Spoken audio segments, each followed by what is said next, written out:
Last episode में हमने देखा कि रजिस्ट्रेशन एक्ट जो था अब लॉ बन चुका है, यानी कि अब हर किसी को उसको फॉलो करना लाजमी हो गया है। और वहीं पे हम दूसरी तरफ देखते हैं कि कैप्टन अमेरिका के कुछ साथी पकड़े जाते हैं, लेकिन कैप्टन अमेरिका और फैल्कन शील्ड की गाड़ी को हाईजैक करके उनको बचा लेते हैं। और वहीं पे हमने देखा कि स्पाइडरमैन जो है पूरी पब्लिक के सामने टोनी स्टार्क के साथ अपनी सीक्रेट आइडेंटिटी रिवील कर देता है और बता देता है कि वही स्पाइडरमैन है 15 साल की उम्र से। अब आगे वहीं पे हम देखते हैं कि स्पाइडरमैन की आइडेंटिटी रिवील करने के बाद सारे लोग उसके आसपास आ जाते हैं। तो टोनी स्टार्क बोलता है कि अब तो तुम एल्फ से भी ज़्यादा फेमस हो चुके हो। दूसरी तरफ हम देखते हैं कि मिस्टर फैंटास्टिक जो है वकांडा जाते हैं ब्लैक पैंथर से मिलने के लिए। और मिस्टर फैंटास्टिक जो है ब्लैक पैंथर को पूरी कहानी बताते हैं कि इस वक्त क्या चल रहा है, और बोलते हैं कि हम चाहते हैं कि तुम हमारी साइड से लड़ो।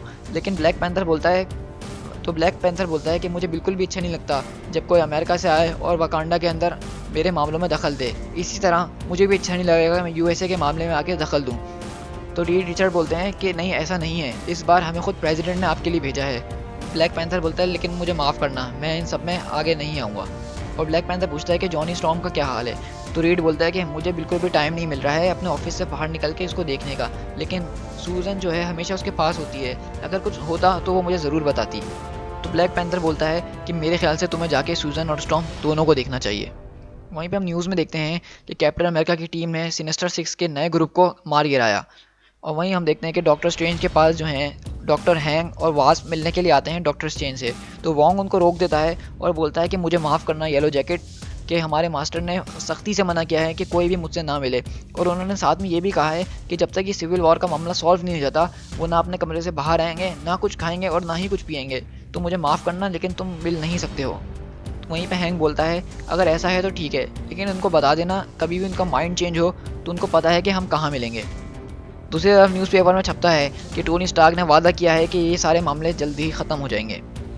और टोनी स्टार्क हम देखते हैं दूसरी तरफ वेस्टचेस्टर में एक्स मैंशन में आया हुआ होता है, जहाँ पे सारे म्यूटेंट्स रहते हैं और उस जगह को फ़िलहाल एमा फ्रॉस्ट चला रही होती है। तो यहाँ पे टोनी स्टार्क भी एमा फ्रॉस्ट को इसलिए आता है मिलने के लिए ताकि वो एक्स मैन को अपनी साइड कर सके, ताकि जब भी उनकी लड़ाई कैप्टन अमेरिका से हो तो टोनी स्टार्क की टीम उनके ऊपर भारी पड़े। लेकिन जो एमा जो है साफ साफ मना कर देती है और कहती है कि हमारे बच्चे इस मामले में आगे नहीं आएंगे। तो टोनी बोलता है कि सैमफर्ड के हाथ से ये बात भी तुम ये सोच रही हो, एक्समैन को लोग हमेशा बुरी नज़रों से देखते आए हैं, अगर तुम अब हमारे साथ आओगी तो तुम्हारे बच्चों के लिए एक नया फ्यूचर बन सकता है। तो एमा बोलती है बच्चों और फ्यूचर की बात तो तुम करो ही ना, उस वक्त तुम कहाँ थे जब जिनोशा जल के राख हो गया था। जिनोशा एक ऐसी जगह थी जहाँ पे सारे म्यूटेंट्स रहा करते थे और उसको मैग्नीटो चलाता था, लेकिन किसी वजह से वो जिनोशा पूरा ख़त्म हो गया और वहाँ पे बहुत सारे म्यूटेंट्स मारे गए थे। ये सुनने के बाद टोनी स्टार्क उठ जाता है और कहता है कि मुझे इन सब से कोई मतलब नहीं है, मैं सिर्फ तुम्हें अपनी साइड करने के लिए आया था और तुम्हें एक चांस देने के लिए आया था लोगों की नज़रों में अच्छा बनने के लिए। तो एमा फ्रॉस्ट बताती है कि कल रात सारे एक्समैन मिलके यही बात कर रहे थे कि अब जो होने वाला है उस पर हमें क्या करना चाहिए, और हम सब ने यही फैसला करा था कि अगर टोनी स्टार्क हमारे पास आया तो हम उसको भी मना कर देंगे, और अगर कैप्टन अमेरिका हमारे पास आया तो हम उसको भी मना कर देंगे। मतलब हम लोग किसी की साइड से नहीं लड़ेंगे, बस हम अपने घर में रहेंगे। टोनी स्टार्क ये सुनने के बाद जा रहा होता है और उसको इस बात का अफसोस ज़रूर होता है कि एक्समैन उसकी साइड नहीं है, लेकिन उसको इस बात की तसल्ली भी होती है कि वो कैप्टन अमेरिका की साइड नहीं जाएंगे। वहीं पर जब टोनी जा रहा होता है तो उसको रास्ते में बिशॉप रोकता है और बोलता है क्या हम बात कर सकते हैं। दूसरी तरफ हम देखते हैं एक रेस्टोरेंट के अंदर कैप्टन अमेरिका, हरक्यूलिस, डेयरडेविल और गोलायथ मिलते हैं, जिन्होंने अपनी आइडेंटिटी बिल्कुल चेंज कर ली होती है। कैप्टन अमेरिका जो है एक सिक्योरिटी सुपरवाइज़र की जॉब से होते हैं, हरक्यूलिस जो होता है एक IT कंसल्टेंट होता है, और डेयरडेविल जो होता है एक इंजीनियर होता है, और गोलायथ एक छोटा मोटा काम करने वाला वर्कर होता है। ये लोग सब मिलके वहाँ पे यही बातें कर रहे होते हैं कि अब हम क्या करेंगे आगे, अब हमारा क्या प्लान होना चाहिए। और वहीं पे हम देखते हैं कि गोलायथ का फ़ोन जो है बजता है और उसके अंदर उसको न्यूज़ मिलती है कि करीब के एक पेट्रोकेमिकल स्टेशन में आग लग गई है और वहाँ पे बहुत सारे लोग फंसे हुए हैं। ये सुन के कैप्टन अमेरिका और उसकी टीम निकलते हैं अपना रूप बदल के। न्यूयॉर्क के एक हॉस्पिटल में हम देखते हैं कि एक नर्स और रिसेप्शन आपस में बातें कर रही होती हैं, और जैसा कि हर तरफ रजिस्ट्रेशन की बातें हो रही हैं तो यहाँ पे भी उसी बारे में बातें चल रही थी। इतने में वो पीछे देखती हैं कि जॉनी स्टॉर्म जो है बैसाखी के सहारे चलता हुआ आता है और उनसे पूछता है कि मेरी बहन को आपने देखा है, वो मुझे कहीं मिल नहीं रही है। फिर हम शिफ्ट होते हैं उस केमिकल प्लांट पे जहाँ पे बहुत बुरी तरह आग लगी होती है। कैप्टन अमेरिका की टीम वहाँ पर केबल के साथ पहुँचती है टेलीपोर्ट होके। कैप्टन केबल से पूछते हैं कि तुमने कितने वर्कर्स के बारे में मुझे बताया था। तो केवल बोलता है तकरीबन 300 से 400 लोग थे, लेकिन यहाँ पे एक भी नज़र नहीं आ रहा है और मुझे कुछ गड़बड़ लग रही है। तो लूक केज पूछता है कि आखिर किस तरह की गड़बड़ लग रही है तुम्हें। केबल की नज़र नीचे पड़ती है तो उसको नज़र आता है कि ये पेट्रोकेमिकल स्टेशन जो है टोनी स्टार्क का ही है। इसका मतलब वो एक ट्रैप है। जितने में केबल सबको बोलता है कि ये एक ट्रैप है, इतने में हम देखते हैं कि वहाँ से डार्ट्स आते हैं जो कि विकन और क्लॉक को लगते हैं और वो दोनों वहीं पे बेहोश हो जाते हैं। तो वहीं पे आयरन मैन आता है अपनी पूरी टीम के साथ और बोलता है ऑफ कोर्स ये एक ट्रैप था, इसके अलावा हम लोग एक साथ कैसे मिल सकते थे। हल्कलिंग बोलता है वहाँ पे कि तुमने इन दोनों के साथ क्या किया है, ये दोनों तो ठंडे पड़ते जा रहे हैं। वहीं पे स्पाइडरमैन बोलता है हमने सिर्फ इनको बेहोश किया है और कुछ नहीं किया है, वरना कहीं तुम लोग यहाँ से फुर्र ना हो जाते। वहीं पे हम देखते हैं कि चारों तरफ से शील्ड के एजेंट्स भी आ चुके होते हैं और वो बोलते हैं कि स्पाइडरमैन हम लोग बिल्कुल रेडी हैं, सिर्फ तुम्हारे वर्ड का इंतजार कर रहे हैं। मारी हेल बोलती है सारे एजेंट्स को कि तैयार रहो, लेकिन इस बात का ख्याल रहे कि कोई भी हमला नहीं करेगा जब तक मैं ना कहूँ। तो कैप्टन बोलता है क्या बात है, यहाँ पे बहुत ज़्यादा सन्नाटा है, कोई गोलियाँ वोलियाँ नहीं चल रही। तो आयरन मैन आगे आते हुए बोलता है कि हम तुम्हें यहाँ पे अरेस्ट करने के लिए नहीं आए हैं, बल्कि तुम्हें एक फाइनल मौका देना चाहते हैं कि तुम हमारे साथ आ जाओ। मैं नहीं चाहता ये सब लड़ाई झगड़े से हो, मैं चाहता हूँ हमेशा की तरह ये बातों से सुलझ जाए।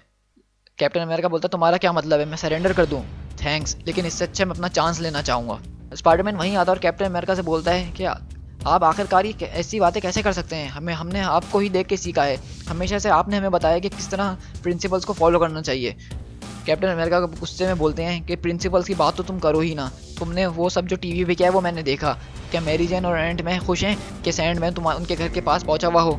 आयरन मैन बोलता है कि कैप्टन समझने की कोशिश करो, अब ये कोई 1945 नहीं रहा है, अब लोग बहुत आगे निकल चुके हैं। अब लोग नहीं चाहते कि लोग इस तरह मार्क्स में घूमें और उनकी मदद करें, सब चाहते हैं कि हर कोई हर किसी को जानता हो, इससे लोग सेफ फील करते हैं।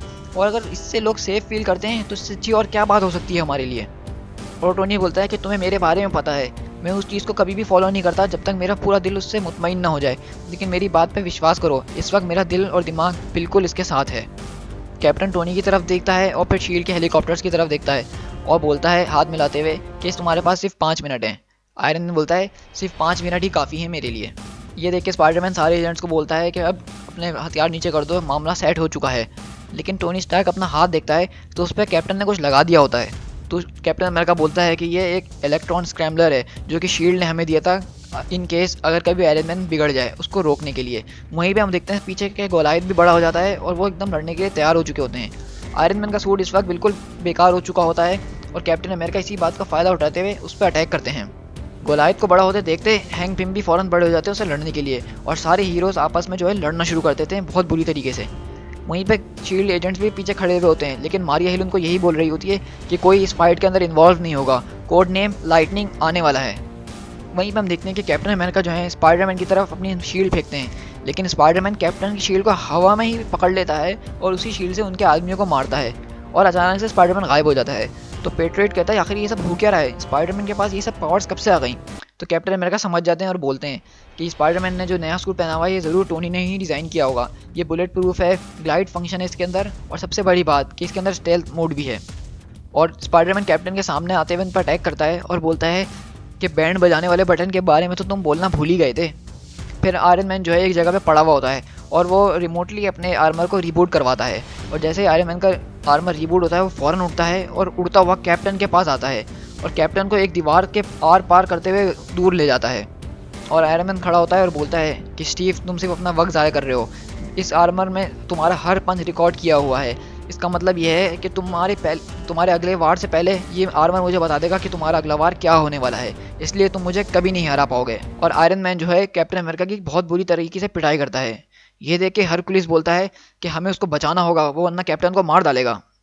और हरकुलिस जो है वहाँ से भागता हुआ आ रहा होता है कैप्टन अमेरिका की मदद के लिए।